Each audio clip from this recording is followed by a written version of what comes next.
Иран улс зөвшөөрөл Америк нэгдсэн улсын ихэнх хэлэлцээр дахин оролцоход бэлэнгэлээ.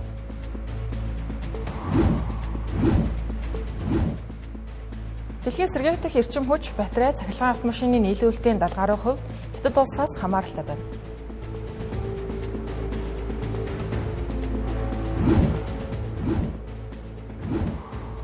Америк нэгдсэн улс түүхэн дэх хамгийн том тарифын нөхөн төлбөрийг хийх гэж байна.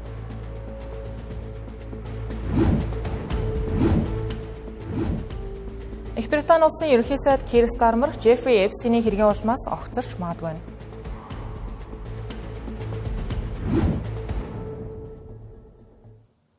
Арамдрын үзэгчтэй Тэнгэрлэзийн олон улсын гадаад мэдээ та бүхэнд хүрэхэд бэлэн болсон байна. Тэгэхээр тэнд болж байгаа онцлог мэдээллээс сорчлоо өргөнө.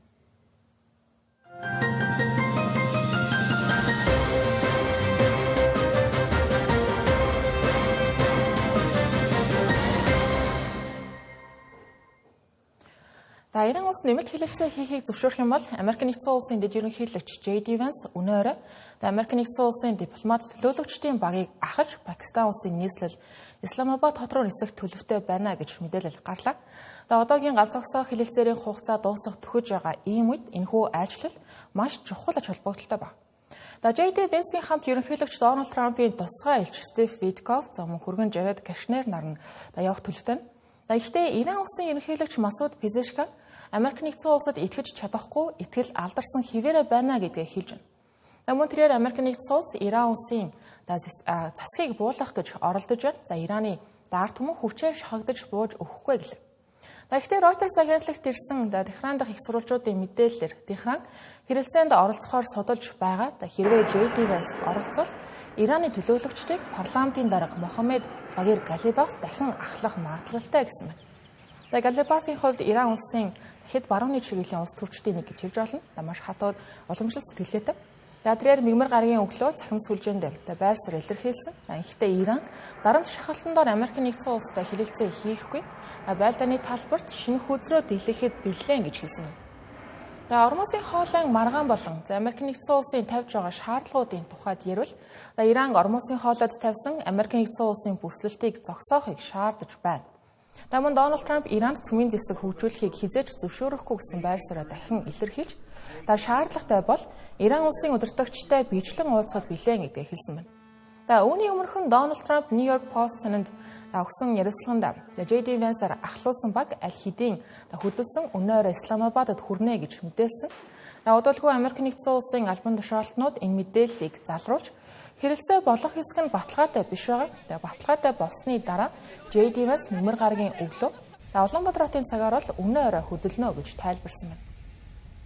Галз зогсоох хэрэлцээр сунгагдах хэсэг тухайд Америк нэгдсэн улс Израилийн гинтийн бөмбөгдөлтөөр эхэлсэн энэхүү дайныг зогсоох зорилготой өнөр түвшний хэрэлцээний 2 дахь шат хэрвээ амжилттай хэрэгжиж галз зогсоох хэрэлцээр сунгагдах юм бол 5 гаругийн орой эхэлж магадгүй.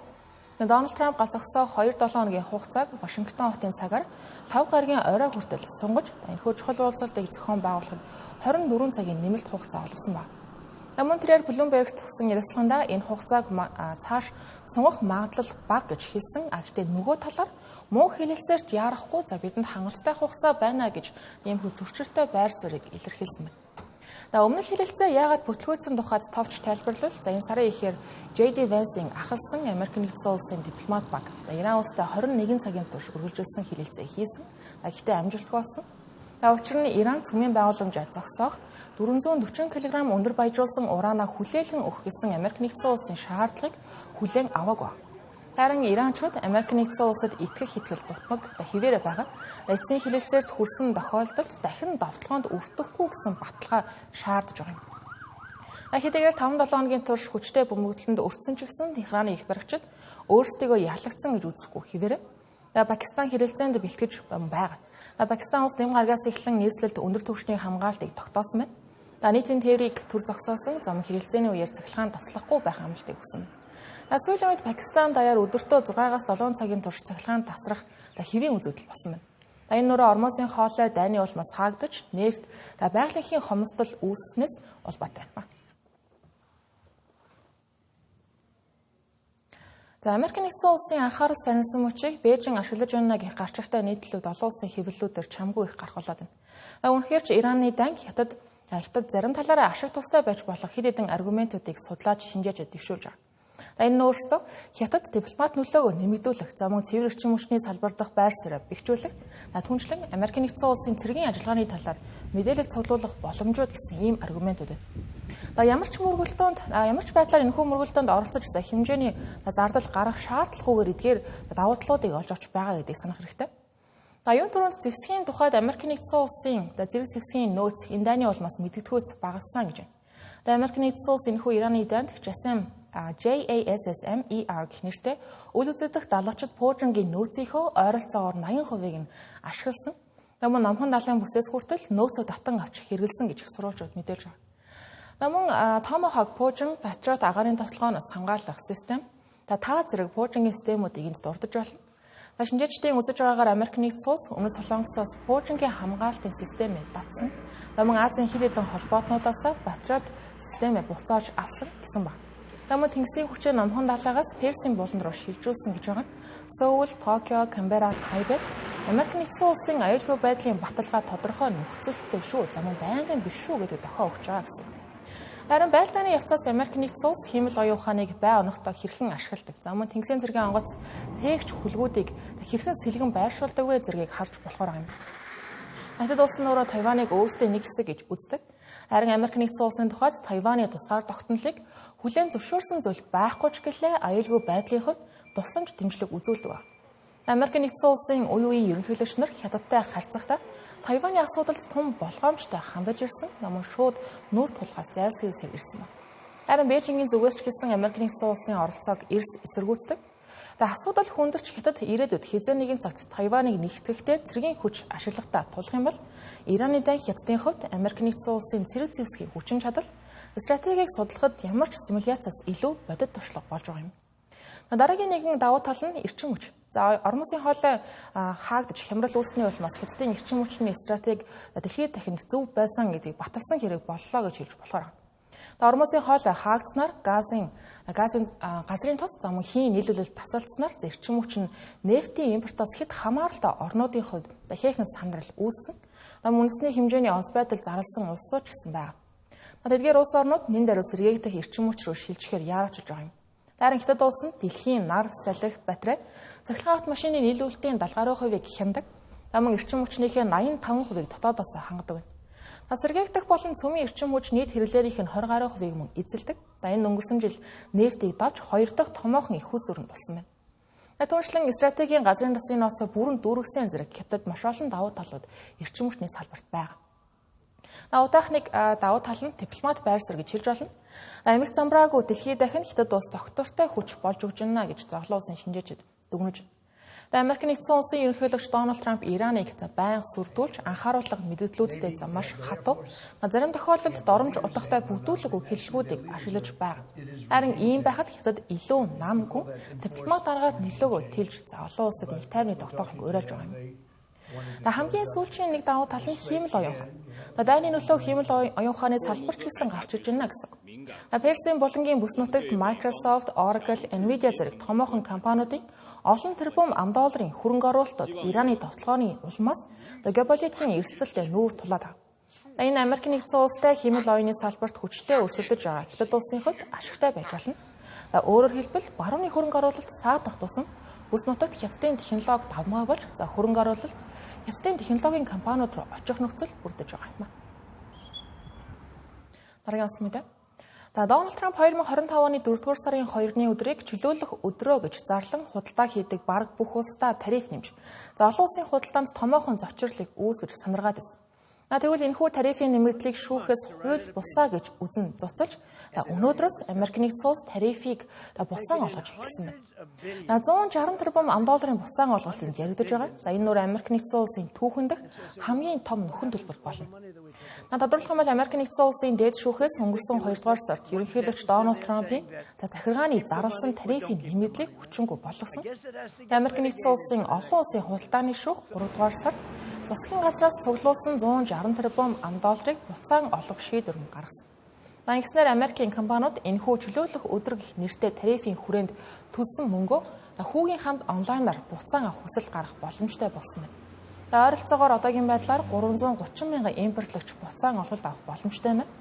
Гэхдээ тарифын улмаас барааны үн өсөж шууд бусаар хохирсон энгийн хэрэглэгчдийг яах нь бол мэдэгдэхгүй байна. Компаниудын тухайд 4-р сарын эхний байдлаар 56 мянга гаруй импортлогч онлайнаар бүртгүүлсэн байна.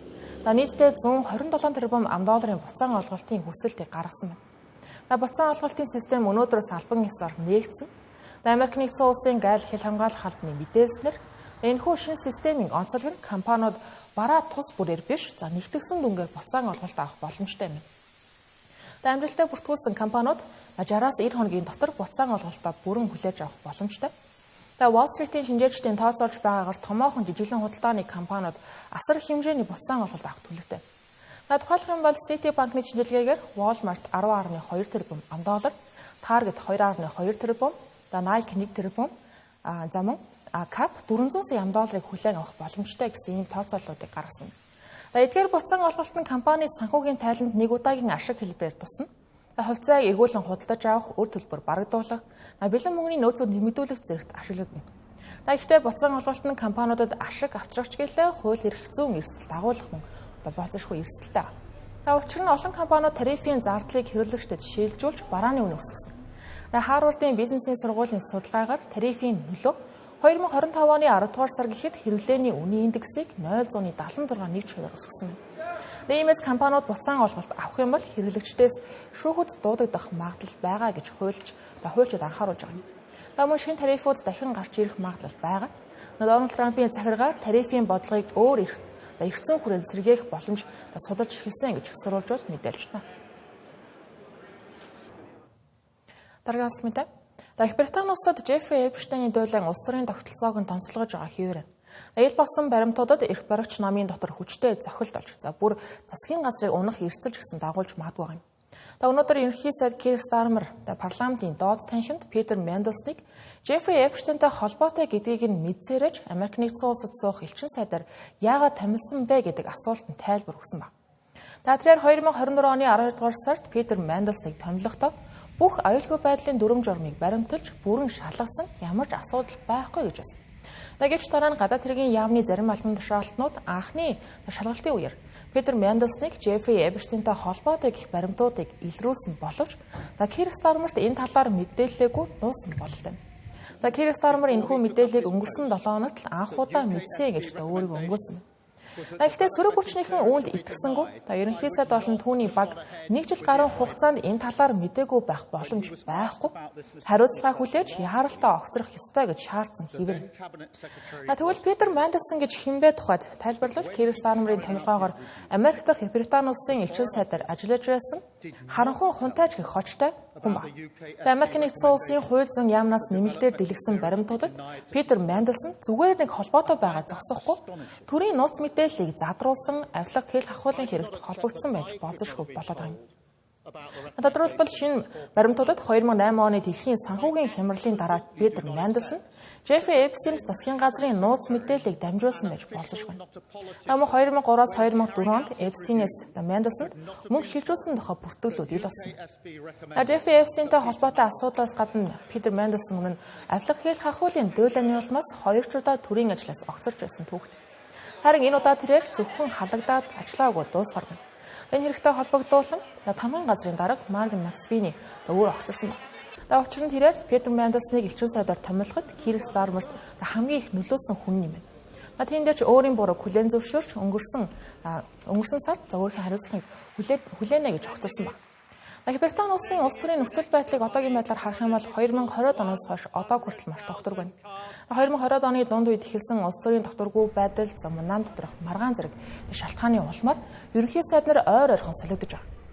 Тухайлбал 2022 оны 7 дугаар сарын 7-нд ерөнхий сайд Борис Джонсон парламент дахь сөрөг хүчний дарамт ихсний улмаас мөн цар тахлын үед гишүүд цуглаж үдшилэг зохион байгуулсан гэх цуурхлын улмаас албан тушаалаас огцорсон.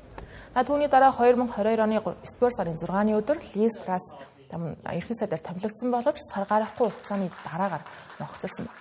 Түүний араас Риши Сунак энэхүү албан тушаалыг авсан. 2024 оны 7 дугаар сарын 5-нд парламентын сонгуулиар нам нь ялагдсан тул албан тушаалаа өгсөн байна. Эцэст нь одоогийн сайд Кир Стармер 2024 оны 7 дугаар сарын 5-нд Ерөнхий сайдаар томилогдсон нь одоо хүртэл засгийн газрыг удирдах байгаа нь харьцангуй тогтвортой тооцогдож байна.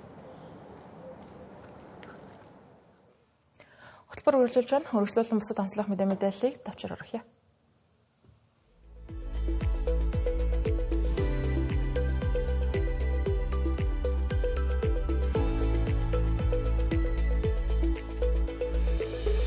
Мексик улсын ерөнхийлөгч Клаудио Шейнбаум Мексик улсын хамгийн чухал аялал жуулчлалын бүсүүдийн нэг болох Теотиконд гарсан хадлагын хохирогчдод эмгэнэл илэрхийллээ.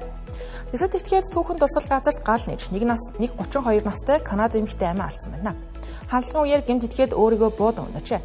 Энэхүү хэрэг нь удахгүй болох дэлхийн хөл бөмбөгийн аврах шалгаруулах тэмцээний өмнө аюулгүй байдлын асуудлыг дахин хүндэхэд хүргэж байна.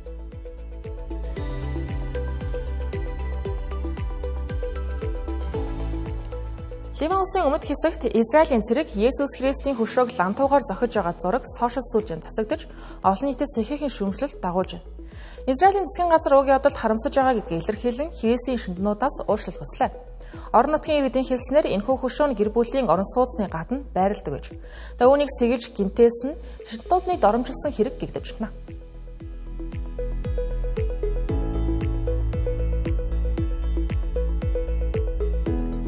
Япон улсад 7.7 магнитудын хүчтэй газар хөдлөлт болж цунамигийн сэрэмжлүүлэг гаргасан байна.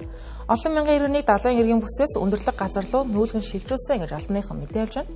Анхандаа 3 м хүртэл цунами үүсч болцсошгүй гэж анхааруулж байсан. Одоогийн байдлаар Японы цагуурын агентлаг ойрын 7 хоногт илүү хүчтэй газар хөдлөлт дахин болох эрсдэл өндөр байгааг анхаарлаа.